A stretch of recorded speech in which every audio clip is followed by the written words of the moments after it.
नमस्कार, मैं शैलेंद्र वाजपेयी आप सबका एक बार फिर से स्वागत करता हूं अपने इस यूट्यूब चैनल पे। अभी मैं लाइव हूँ लीचेस पे और स्टार्ट करता हूं एक गेम। ये लॉन्ग गेम होगा एक्सप्लेनेशन के साथ, जैसे आपने पहले वीडियोज में देखा हुआ होगा। और अगर किसी कारण से आपने पहले वीडियोज नहीं देखे तो उनको जरूर एक बार देखिएगा।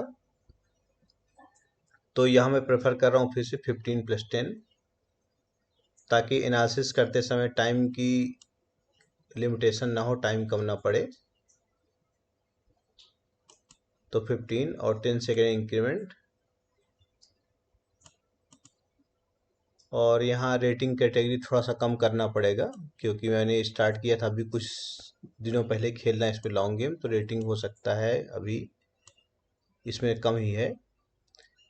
तो चलिए स्टार्ट हो गया, मैंने चैलेंज भेज दिया है। देखते हैं अपोनेंट कौन आता है। इस तरह का जो भी हम गेम खेलते हैं उसका जो मेन एम यही है कि आप प्रैक्टिकल सिचुएशन को हैंडल कैसे करना है बोर्ड पे ये समझ सकें, कि अल्टीमेटली आप कुछ भी नॉलेज गेन करें, कुछ भी थ्योरी आप गेन करें, कुछ भी माइंड पे आपकी चीज़ें जाएं, उनको प्रैक्टिकल बोर्ड पे आपको करना कैसे है ये जब तक नहीं आएगा तो उन सब चीज़ों का यूज नहीं है। अल्टीमेटली आपको इन थ्योरीज का यूज बोर्ड पे करना होगा। और बोर्ड पे कई बार थ्योरीज एक दूसरे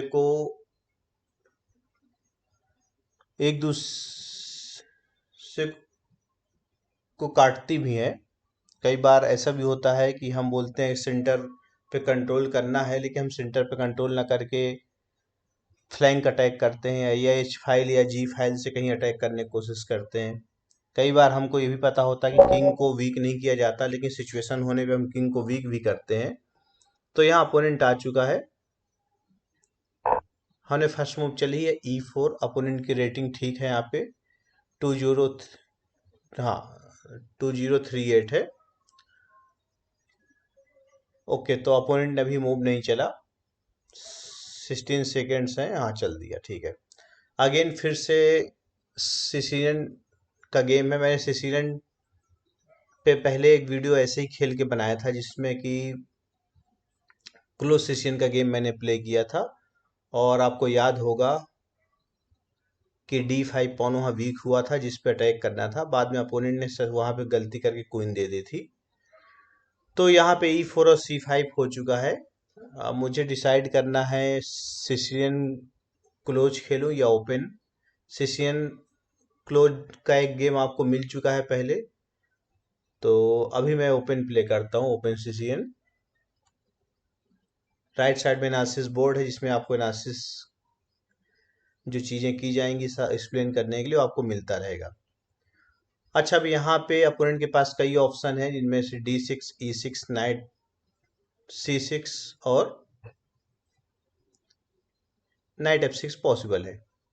ठीक है, तो अपोनेंट ने यहाँ पे खेला है D6। D6 में हम ओपन सिशन खेल रहे हैं, इसलिए ब्रेक देना है D4।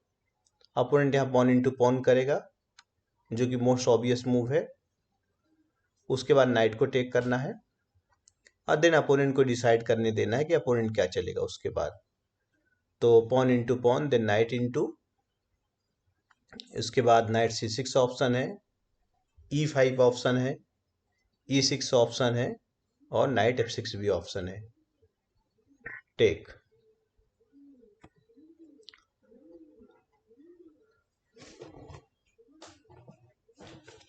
तो यहाँ भी अपोनेंट ने A6 खेला है। A6 नॉर्मली जो सिचुएशन आती है इनासिस बोर्ड में आपको दिखा दे रहा हूँ।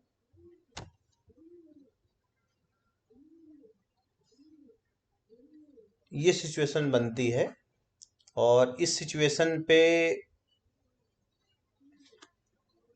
ये जो स्क्वायर है B5,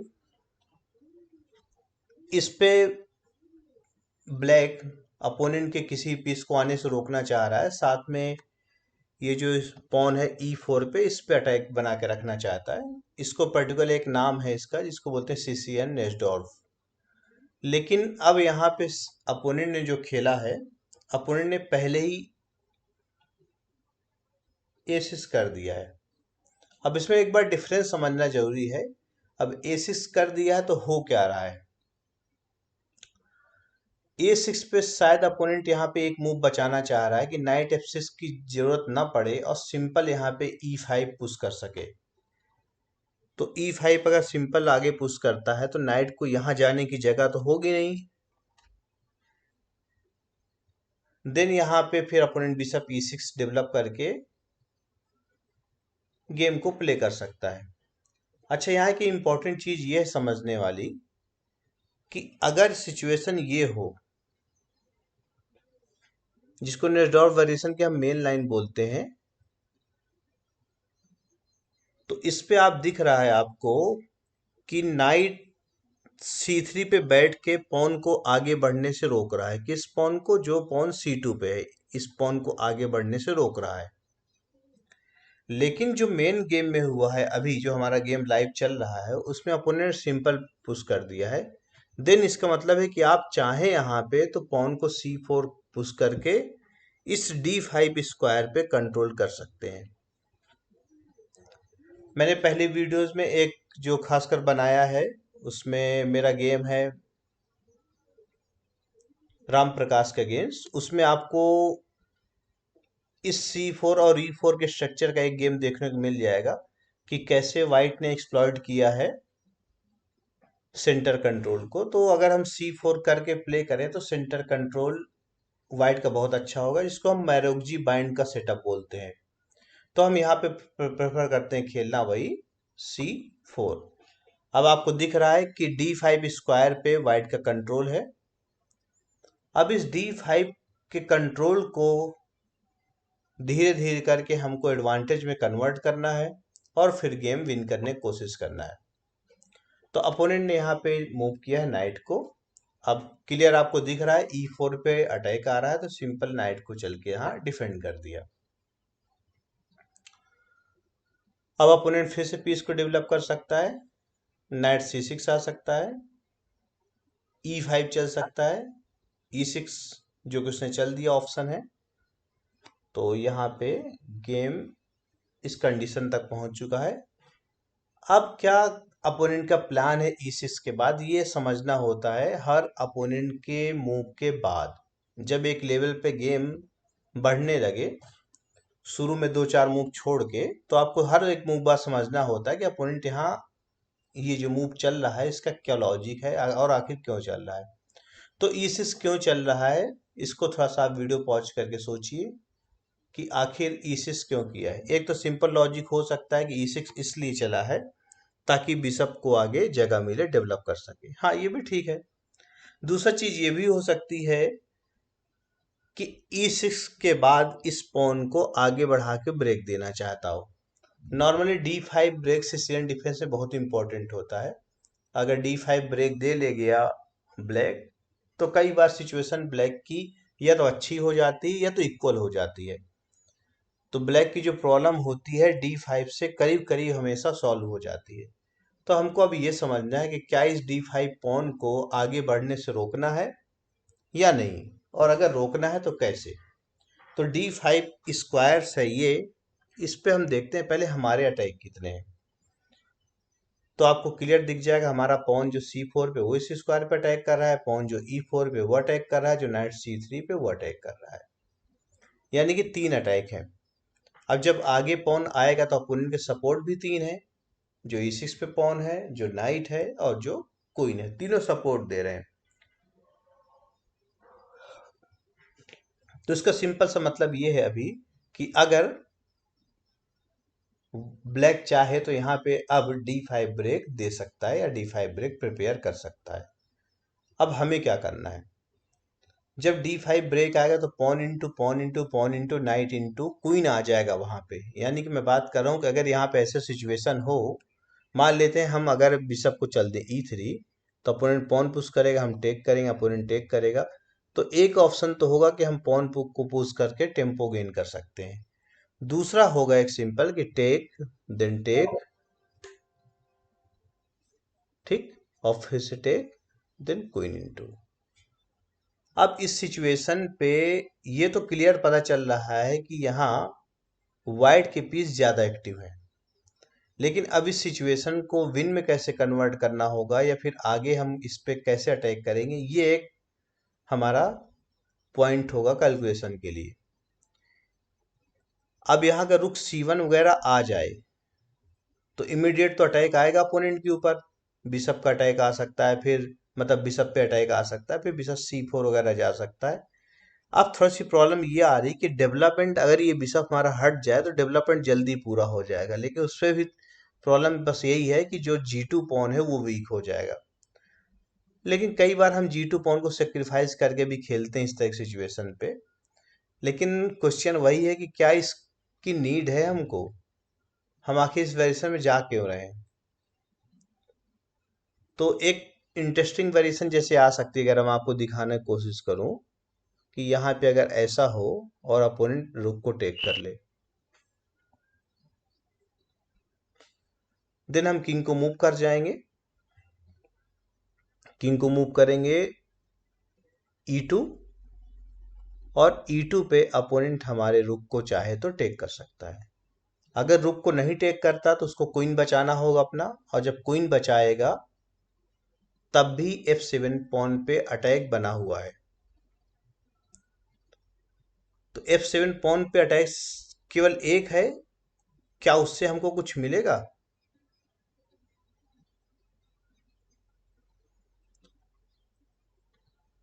लेकिन अगर यही सिचुएशन हो, जो पोजीशन आ रही हो, और ये बिशप आपका D3 की जगह C4 पे हो,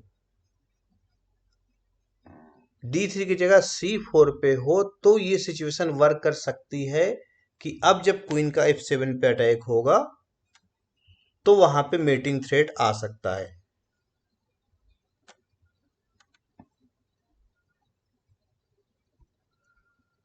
लेकिन अभी तो अटैक है नहीं F7 पे, क्योंकि अगर आप अटैक आते हैं तब तक देर हो जाएगी। इसका मतलब अगर हम G2 पॉन को सेक्रीफाइस करने की कोशिश करें बिशप D3 से, तो लॉजिकल नहीं है। हाँ, अगर किसी तरह से ये बिशप C4 आ सके तब तो कुछ काम बन सकता है। दूसरा हम सोच सकते हैं कि बिशप E2 से सेक्रीफाइस करें पॉन को। बिशप E2 में अगर ये यहाँ चेक देता है तो हम कैसलिंग खराब करके खेल लेंगे अपना। और अगर अपोनेंट, देखिए कैसलिंग खराब करने में उससे भी कैसलिंग हो जाएगी और हम बिशप को डेवलप कर सकते हैं, और या फिर क्वीन को D3 आ सकते हैं। ये पोजीशन ठीक है, वाइट के लिए बहुत ज़्यादा प्रॉब्लम नहीं है। अच्छा, एक्सप्लेनेशन करने में थोड़ा टाइम ज़्यादा जा रहा है, तो एक बार यहाँ पे मूव चल लेते हैं जल्दी से, और मैं थोड़ा सा बैक आ जाता हूँ। इसको एक्सप्लेनेशन कहीं पे रोकते हैं क्योंकि 6 मिनट हमारे पास बचा हुआ है, और अगर इसमें ज़्यादा एक्सप्लेन करेंगे तो टाइम की शॉर्टेज हो सकती है और प्रॉब्लम हो जाएगी। तो क्वेश्चन हमारा वही है कि जब E6 आया है तो अपोनेंट D5 करने जा रहा है, तो D5 को रोकना है हमको या नहीं रोकना, और अगर D5 को रोकना है तो कैसे। जैसे मैंने बताया था कि ओपनिंग पे पहला हमारा काम होता है कि हम अपने पीसेस को एक्टिव करें, डेवलपमेंट पूरा करें। तो अगर ये D5 आता है तो क्या हो जाएगा।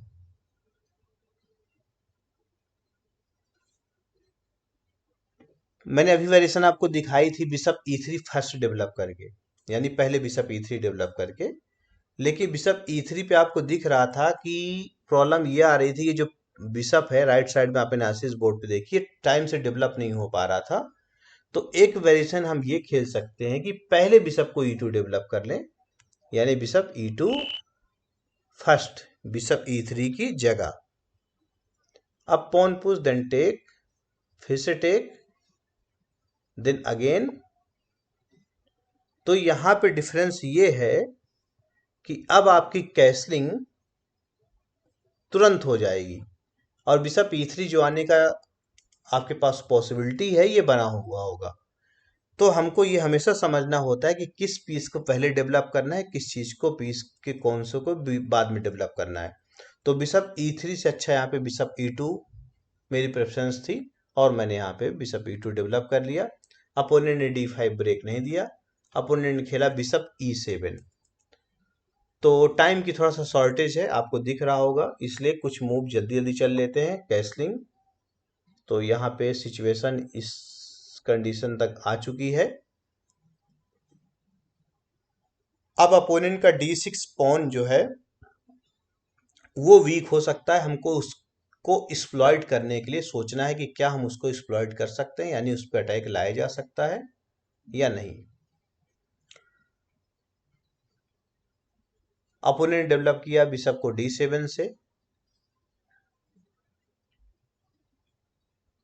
तो अब हम अपना डेवलपमेंट सिंपल सिंपल पूरा कर सकते हैं। बिशप को डेवलप कर लेते हैं E3, ताकि कभी भी नाइट हटे तो B6 स्क्वायर पे कंट्रोल आए। ओके, अब नाइट आया यहाँ पे C6। अब नाइट क्या करना चाह रहा है, हमारे नाइट पे अटैक कर रहा है, तो अगर नाइट को टेक करेगा तो हम टेक कर जाएंगे, यानी कि हमको यहाँ पे अभी ऐसी कोई प्रॉब्लम नहीं है, तो हमारे पास टाइम है पीस को डेवलप करने के लिए। तो पीस को कैसे डेवलप करें एक बार ये सोचिएगा। अब यहाँ गेम को कैसे कंटिन्यू करना है, एक तो ऑप्शन है आप B3 करके कंटिन्यू करें, एक ऑप्शन है क्वीन D2 करके रुक को डेवलप करें, एक ऑप्शन है F3 करके आप बिशप E3 को स्क्वायर दे दें F2 आने का, कभी अगर अटैक आता है। और कोई ऑप्शन है यहाँ, तो मैं यहाँ पे प्रेफर करता हूँ क्वीन D2 करके रुक को डेवलप करने के लिए। क्वीन D2 के बाद रुक को डेवलप करना है। D5 ब्रेक अभी भी नहीं आ रहा है। अगर ये D5 ब्रेक ही ना आने पाए ब्लैक का, तो भी करीब करीब सिचुएशन ऐसी बन जाएगी जिससे अपोनेंट को पीस अपने सही जगह पे लाने में प्रॉब्लम बनी रहेगी और हम गेम को विन कर सकते हैं। ठीक है, अब अपोनेंट यहाँ पे मूव चल रहा है रुक C8। मैं फिर से रिकमेंड करूंगा वो गेम जरूर देखिएगा मेरा, और होगा तो मैं लिंक भी दे दूंगा नीचे, जो राम प्रकाश के साथ है। उससे आपको कई चीजें सीखने को मिलेंगी कि इस तरह की सिचुएशन पे जब आप सेंटर पे कंट्रोल कर रहे हो, खासकर मैरोजी बाइंड सेटअप पे, तो आपको गेम कैसे प्ले करना है। अब रुक C1 ऑप्शन है हमारे पास, रुक D1 ऑप्शन है, F4 कर सकते हैं, इवन कि G4 भी सोचा जा सकता है। G4 और F4 भी यहाँ कैलकुलेट कर सकते हैं। तो चूंकि मैं हमेशा कोशिश करता हूँ अग्रेसिव प्ले करने के लिए, इसलिए G4 एक लॉजिकल मूव है, लेकिन G4 पे नाइट E5 की प्रॉब्लम हो सकती है। थोड़ा सा टाइम एक्सप्लेनेशन में ज़्यादा जा चुका है, तो अभी मैं उतना तो नहीं दिखा पाऊंगा, लेकिन बस एक मूव दिखा दे रहा हूँ कि इस सिचुएशन के बाद दोनों पॉन पे अटैक आ जाएंगे और पोजीशन उतनी अच्छी नहीं रहेगी वाइट के लिए। तो एक बार यहाँ मैं प्रेफर कर रहा हूँ B3 पुश करने के लिए। अब B3 होने से C4 में प्रॉब्लम हमेशा के लिए खत्म हो चुकी है। B3 में बस एक प्रॉब्लम अभी छोटी सी है कि अगर कभी क्वीन F5 आता है तो हम उसको नाइट B3 करके जो भगा सकते थे वो नहीं भगा पाएंगे और नाइट हमारा पिन में आ जाएगा। ठीक है, अपोनेंट ने भी कैसलिंग कर ली। कुछ मूव यहाँ पे अब जल्दी जल्दी चलनी पड़ेगी ताकि टाइम हमारे ऊपर जब मिडिल गेम आए तो कम ना पड़े। अब रुक C1 से डेवलप कर सकते हैं ए वाले को, रुक D1 से भी डेवलप कर सकते हैं। सोचना यह है कि अगर हम रुक C1 से डेवलप करेंगे तो रुक F1 वाला काम आएगा कि नहीं, और अगर रुक को D1 से डेवलप करते हैं F वाले रुक को, तो फाइल F वाली ओपन करेंगे तो कभी जरूरत पड़ सकती है रुक को रखने की। तो रुक वहां पे, या तो फिर हम F फाइल को ओपन ना करें, सिंपल D6 वीकनेस जो उसकी क्रिएट हुई उसी पे गेम प्ले करें। अभी D6 वीकनेस जो क्रिएट हुई उसी पे गेम प्ले करते हैं, रुक है D1 रख के। अभी यहाँ पे इस पर्टिकुलर गेम में एक्सप्लेन करने के लिए टाइम थोड़ा सा कम हो गया है। अब हम यहाँ पे कोशिश कर रहे हैं कि नाइट जब ये बोर्ड से हटेगा तो D6 पे उसके अटैक लाएंगे, और D6 पे अटैक लाके हम यहाँ मटेरियल गेन करने की कोशिश कर सकते हैं।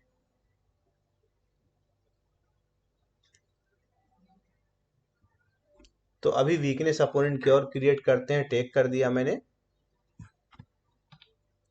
क्वीन C7 आया था फिर टेक कर दिया है।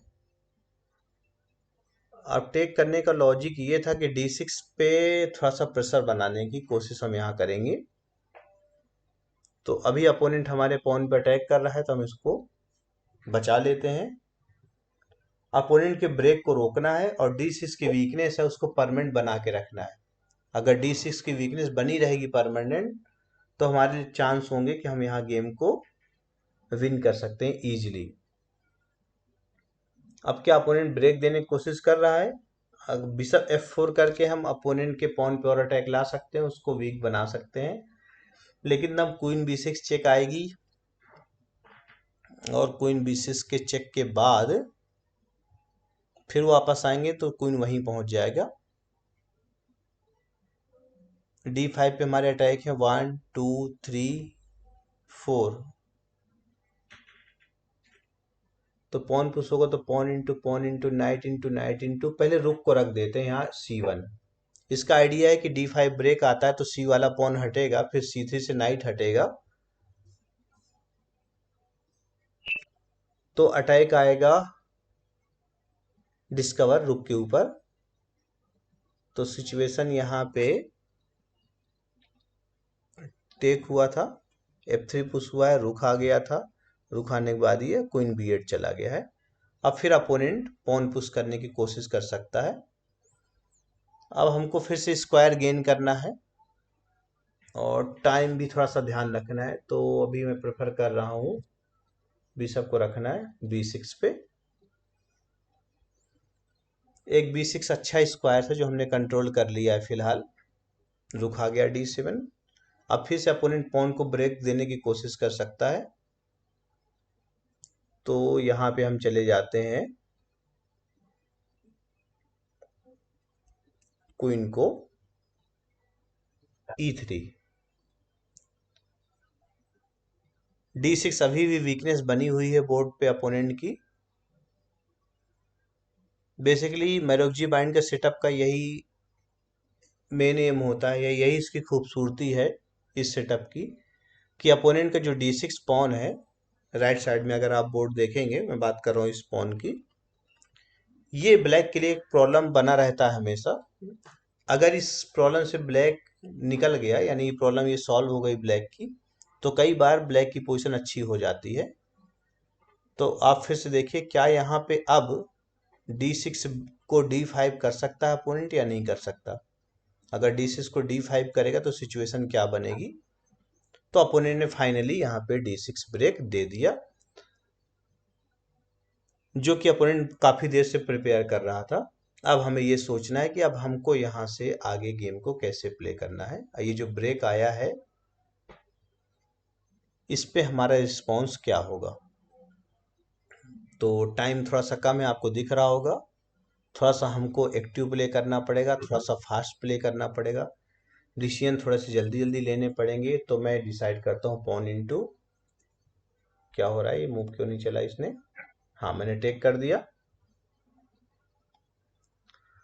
अच्छा, इस पे मेरा कैलकुलेशन ये थी, अभी शायद दिखाने का टाइम नहीं है तो मैं चल देता हूँ कि यहाँ पे टेक देन ये, अब फिर नाइट हटे तो फिर और पॉन को पुश करूंगा। फिर जब पॉन से टेक होगा तो क्वीन आएगा। क्वीन आने के बाद D5 पे, यानी कि मेरा आइडिया था ये इसका, और फिर मैं यहाँ सोच सकता हूँ टेक करने के लिए नाइट से। बेसिकली ये सेटअप अभी मैंने कैलकुलेट किया है जितना टाइम अभी है यहाँ पे, और इस पोजीशन के बाद मुझे लगता है वाइट बेटर हो जाएगा। तो चूंकि यहाँ पे टाइम कम है तो बहुत ज़्यादा हम एक्सप्लेन तो नहीं कर पाएंगे अपने मेन बोर्ड पे। अब देखना ये अपोनेंट का नाइट कहाँ जाता है, उसके पास स्क्वायर्स कहाँ है। एक H4 है जो कि लॉजिकल लग रहा है, H4 पे तो सॉरी H5, क्योंकि H5 पे तो हम शायद यहाँ G4 भी कर सकते हैं, और जो हम वो थ्रेड दे रहे थे पॉन पुश का वो बना ही होगा वहां भी। दूसरा एक चीज अपोनेंट ये करने की कोशिश कर सकता है कि नाइट को तो अपोनेंट बचा ले, लेकिन अब रुक को हटा ले D6 पे, इस कंडीशन पे ऐसे। उसके बाद भी अगर ये सिचुएशन आती है तो मुझे लग रहा है यहाँ पे कि पॉन इंटू पॉन किंग आ जाएगा। किंग आने के बाद तो पोजीशन वाइट के फेवर में रहेगी। यहाँ पे एक वेरिएशन शायद नाइट इंटू D5 कैलकुलेट की जा सकती है या नहीं, ये आप थोड़ा सोच सकते हैं। नाइट D5 का आइडिया हो सकता है हमारे कैलकुलेशन का कि ऐसे सिचुएशन हम बनाए और ये कंडीशन आए और फिर इसको लगा के इसको टेक करने की कोशिश करें। तो अपोनेंट ने यहाँ पे मूव चल दी है, नाइट को बैक कर लिया इसने। अब थोड़ा सा हम टाइम बचाएंगे ताकि बाद में गेम को हमें प्ले करने के लिए समय मिल जाए। तो पॉन इंटू पॉन अपोनेंट के पास ऑप्शन है और एक अपोनेंट रुक को हटा सकता है। आप दोनों मूव कैलकुलेट करिए कि रुक को हटाने के बाद हम क्या चलेंगे, और अगर पॉन से पॉन टेक होता है तो हम क्या चलेंगे। पॉन से पॉन टेक वैसे मैंने एक्सप्लेन कर चुका हूँ कि क्वीन इंटू पॉन चेक देंगे, लेकिन क्वीन इंटू चेक के बाद आपको ये तब तक कैलकुलेट करना है कि किंग जब H8 जाएगा तब हमारा रिस्पॉन्स क्या होगा। अपोनेंट की यहाँ पे नाइट बैक लेने के बाद पॉन पुश हुआ और यहाँ रुख D6 से एक लॉजिकल मूव दिख रही है। रुख D6 अपोनेंट नहीं किया और हम यहाँ पे पॉन टेक कर लेते हैं इस वाले बोर्ड पे। अब तो किंग H8 करीब करीब फोर्स है। आप तब तक कैलकुलेट करिए, चाहे तो वीडियो पॉज भी कर सकते हैं, कि अब हम D5 पॉन को टेक करें या थोड़ा सा वेट करें। यानी कि D5 पॉन जिस पे हमारे अटैक हैं अभी, उसको हम टेक करें या वेट करें। तो मैं टेक कर लेता हूँ, वेट करने का टाइम नहीं है, कैलकुलेट करने का भी उतना टाइम नहीं है।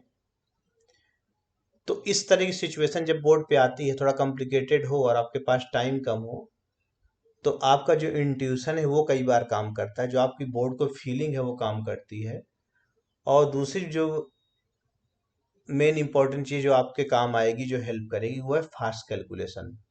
इसलिए मैं हमेशा जोर देता रहा हूँ कैलकुलेशन और विजुअलाइजेशन पे, कि आपको इन दोनों चीज पे हमेशा वर्क करना है। अगर आप केवल इन दो चीज पे परफेक्शन ला देंगे तो आपके गेम को एक अच्छे लेवल पे ले जाने में कोई रोक नहीं सकता।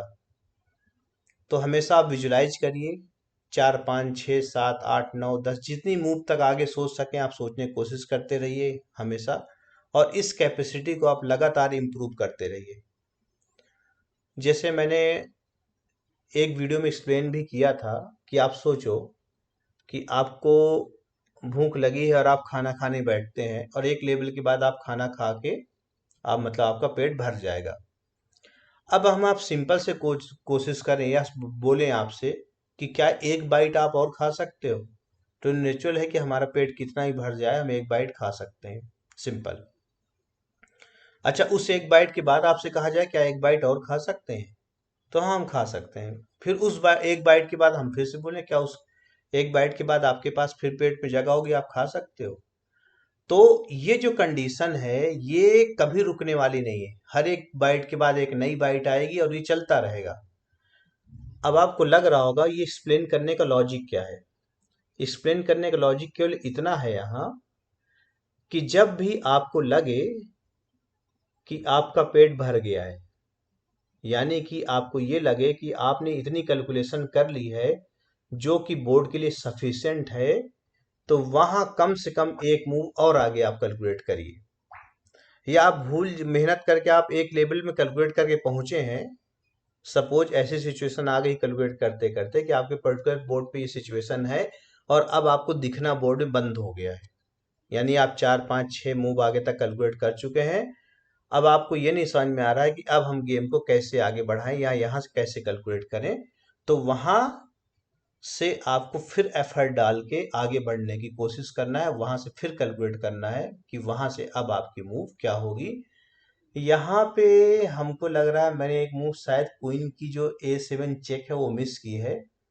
अभी हमको यहाँ पे कैलकुलेट ये करना होगा कि अगर क्वीन A7 चेक देगा अपोनेंट तब हम क्या करेंगे। यहाँ शायद टाइम पे सर में कुछ मूव गलत हुई है, क्योंकि इस पे एक सिचुएशन आ रही ऐसे, और अगर हम अपने क्वीन को हटाते हैं तो हमारा रुक का जो सपोर्ट है बिशप पे वो बंद हो जाएगा, और सपोर्ट बंद होने का मतलब है कि बिशप हमारा टेक हो जाएगा।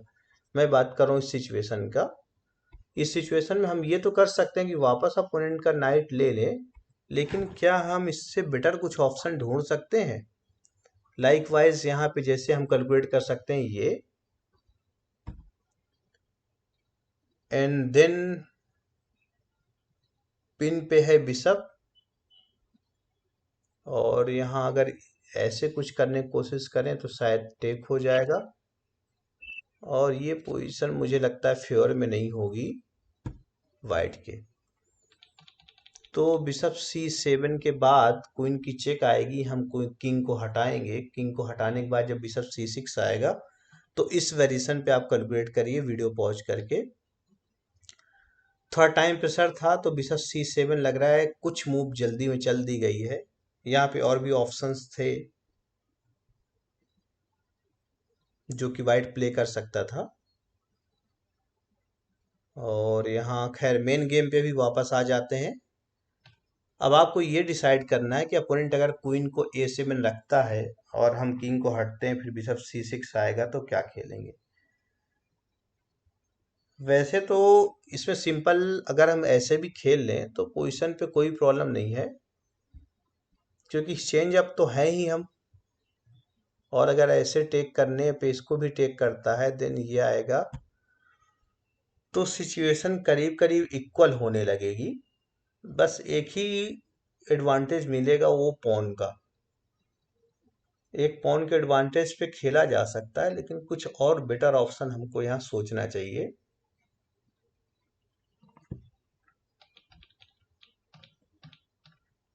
तो अपोनेंट की मूव है, अपोनेंट चेक दे सकता है,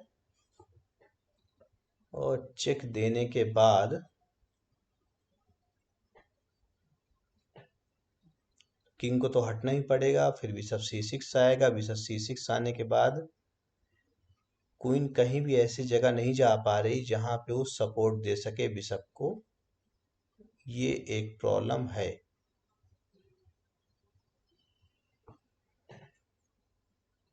तो क्या हम फिर अटैक जनरेट कर सकते हैं? यानी कि मैं ये एक थिंकिंग ये कर रहा हूं कि अगर ये सिचुएशन आए तो क्या हमारे पास ऐसी कुछ पॉसिबिलिटी है कि उसके किंग को सेंटर में रख के उसके किंग पे अटैक करके गेम को विन किया जा सके?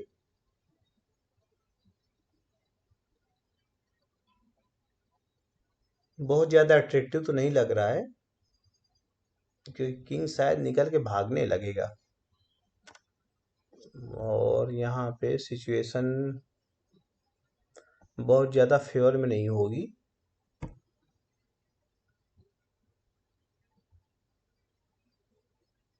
कुछ और बेटर पॉसिबिलिटीज देखते हैं।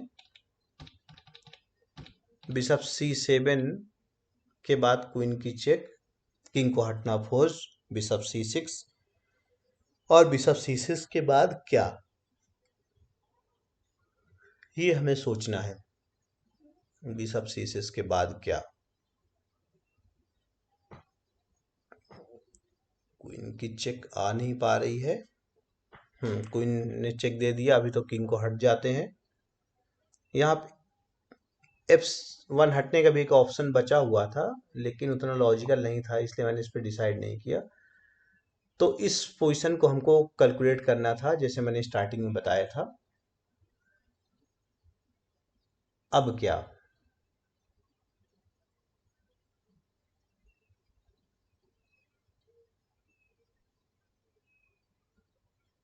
आपको कुछ मूव समझ में आई हो तो बताइए जल्दी से कि क्या करें अब।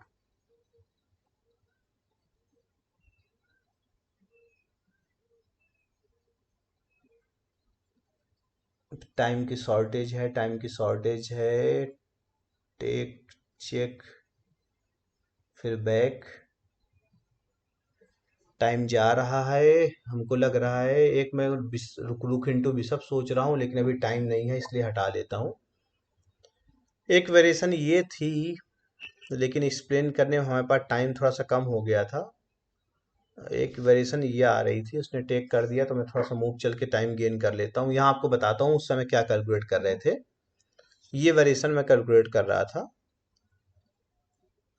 और इसमें मुझे लग रहा था कि हमारे पीस ज़्यादा एक्टिव होंगे, और फिर हम इस कंडीशन को अगर ये हटता तो ऐसे करके विन कर सकते थे और फिर यहाँ पे चेकमेट हो जाती। दूसरी वेरिएशन जो आ रही थी, दूसरी वेरिएशन में कैलकुलेट कर रहा था, नहीं क्या हुआ था गेम में यहाँ,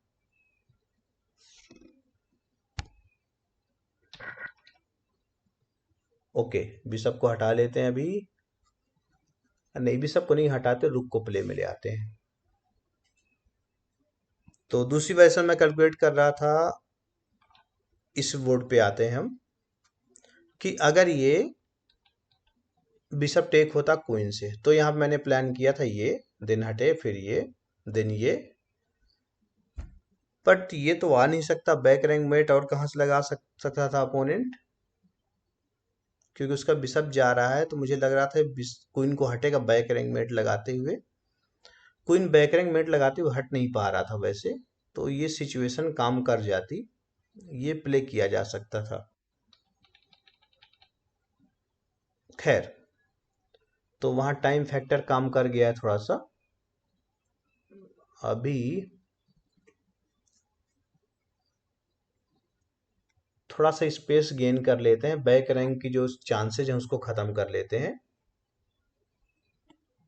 मेन गेम पे वापस आ जाते हैं। क्या हुआ है यहाँ बोर्ड पे, एनालिसिस बोर्ड पे आते हैं, यहाँ हो चुका है और हमने इसको क्वीन को हटा दिया था, अपोनेंट टेक किया, हमने इसको टेक किया, अपोनेंट टेक किया, फिर हमने इसको टेक कर लिया, यहाँ अपोनेंट रुक गया था, फिर हमने मूव किया है, फिर बिशप गया है और हमने यहाँ पे h4 कर दिया था।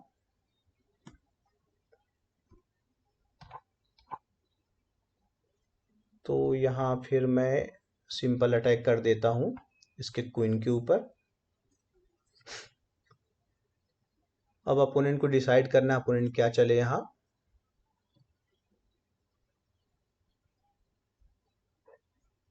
ओके। अब क्या रुक इंटू बिशप पॉसिबल है, रुक इंटू बिशप अगर हम करते हैं तो क्या होगा, थोड़ा सा इसको बचा लेता हूँ, वैसे वो पोजीशन अच्छी है कि रुक इंटू बिशप के बाद एंड गेम जो प्लस हो जाता, लेकिन थोड़ा उससे बेटर भी एडवांटेज को ढूंढने की कोशिश कर लेते हैं, शायद मिल जाए। तो यहाँ पे पॉन पुश हुआ था, फिर ये हुआ था, हम यहाँ ये कर सकते थे रुक इंटू बिशप, लेकिन रुक इंटू बिशप पे जो सिचुएशन आती वो शायद ऐसे आ जाती, इंड गेम तब भी हम जीत सकते थे, लेकिन रुक इंड गेम में जाने का भी लॉजिक नहीं है, इसलिए मैंने इस सिचुएशन को अवॉइड कर दिया कि जब अपोनेंट के पीसेस वीक हैं तो जल्दी क्या है टेक करने की। अच्छा, अब यहाँ चेक पे क्या चलेगा अपोनेंट, तो सिचुएशन आ चुकी है, क्वीन हटा है, फिर हमने चेक दे दी है। चेक देने के बाद अभी रुक आएगा तो एक्सचेंज डाउन हो ही रहा है, बिशप जाएगा तब भी पिट जाएगा, और अपोनेंट के पास शायद कोई यहाँ मूव चलने के लिए बचा नहीं है कुछ खास, इसको हम सिंपल एक्सचेंज कर लेते हैं, क्योंकि अपोनेंट के पास अभी पीसी नहीं है, तो फिर चुपचाप एक्सचेंज करके विन कर लेना चाहिए। और मुझे लगता है अपोनेंट अब रिजाइन कर देगा। हाँ, अपोनेंट ये सोच सकता है कि 25 सेकेंड्स हैं और कुछ उसके ऊपर खेलने की कोशिश करे। अच्छा, अपोनेंट यहाँ क्या करने वाला है, कुछ नहीं, बिशप को हम बैक ले लेते हैं अपना, पीस अप है। अब बस अपोनेंट इतना ही कर सकता है कि आपको थोड़ा टाइम खराब करे। तो अब इसको इस एनालिसिस बोर्ड की आवश्यकता तो हमको है नहीं, तो हम इसको फुल स्क्रीन पे कर लेते हैं।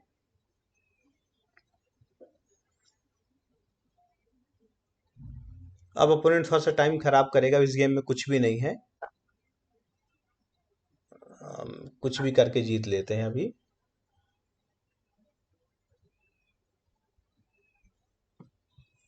तो आप इस गेम को जैसे मैंने बताया था, या इस तरह की जो भी वीडियोस इनको बड़े ध्यान से देखिएगा और साथ साथ कैलकुलेट करने की कोशिश करिएगा, ये भी जानने की कोशिश करिएगा टाइम प्रेशर में कैसे हैंडल किया गया है गेम को, क्योंकि टाइम प्रेशर एक ऐसी चीज है चेस में या लाइफ में जो एक्चुअल में आपकी स्ट्रेंथ का एग्जामिन करती है, कि कई बार जब सिचुएशन होती है आप जल्दी में होते हैं, और उस कंडीशन पे आपके पास कुछ और इम्पोर्टेंट काम आ जाए, आप कहीं निकल रहे हैं, कोई और इमरजेंसी आ जाए, फिर उसमें आपका जो बिहेवियर है उस पर आप कंट्रोल कैसे करते हैं, और उस बिहेवियर को कंट्रोल करते हुए आप सही डिसीजन लेके सही तरह से काम को कैसे करते हैं, ये लाइफ और बोर्ड दोनों पे आपको सक्सेस दिलाता है। तो उम्मीद करते हैं ये वीडियो आपको पसंद आया होगा। थोड़ा सा इस गेम पे मैंने एक्सप्लेन करने में ज़्यादा टाइम ले लिया है, और कई बार सिचुएशन ऐसे बनी थी कि बोर्ड राइट और लेफ्ट में कंफ्यूजन हो गई थी, जिसपे मूव बैक चली गई थी लेफ्ट वाले बोर्ड पे, और फिर उसको वापस लेना पड़ा। खैर, ये तो चलता रहता है लाइव गेम में। तो उम्मीद करते हैं आपको ये वीडियो पसंद आया होगा, और पसंद आए तो उसको लाइक करिए और चैनल को सब्सक्राइब करिए। साथ में अपने फ्रेंड सर्कल में जो आपके चेस के जानने वाले हैं, चेस के फ्रेंड, उनके साथ शेयर भी करते रहिएगा। चलिए, इस वीडियो को देखने के लिए आपका सबको एक बार फिर से धन्यवाद, और मिलते हैं अगले वीडियो में किसी नए गेम या किसी नए टॉपिक के साथ।